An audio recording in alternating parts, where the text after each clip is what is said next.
Ad-du'a mukhul ibada, dua ndiyo ubongo wa ibada. Yani ibada yoyote ubongo wake, injini yake ni dua.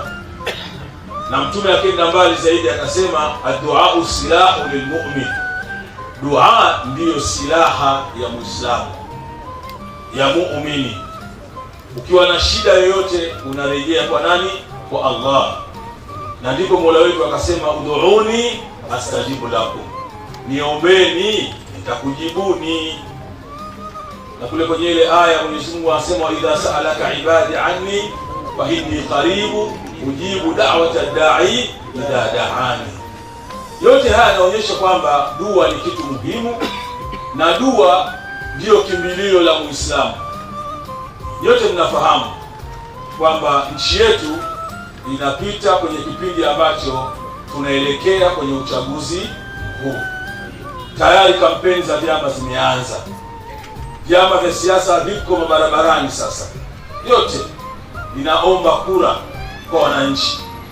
Mheshimiwa Mufti na Sheikh Mkuu wa Tanzania Daktari Sheikh Abubakar bin Zubair bin Ali, tulipokuwa kwenye maulidi ya kitaifa kule Tanga Korogwe, aliagiza kwamba mashehe wa mikoa, wa wilaya, kata wafanye dua na wafunge kuiombea nchi amani na utulivu. Mwenyezi Mungu aipitishe nchi yetu kwenye kipindi hichi cha uchaguzi, kipite kwa amani na utulivu, na uchaguzi uende salama. Asitokee mtu akaivuruga nchi kwa matakwa yake au kwa kutumwa na watu, kwa sababu vipindi vya chaguzi kwenye nchi nyingi duniani ndio huwa vipindi vinatokea matatizo. Baadhi ya nchi hufika mahala kuvurugika kabisa.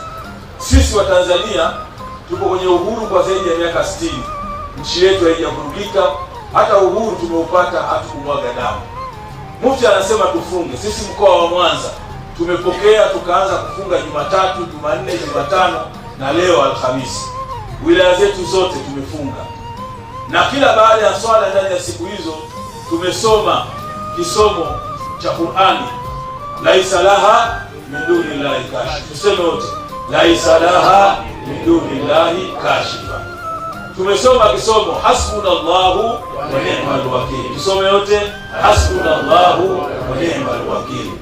Tumemswalia Mtume, Allahumma salli ala Muhammad ya rabbi salli alayhi wasallam. Dua hizi zimesomwa misikiti yote.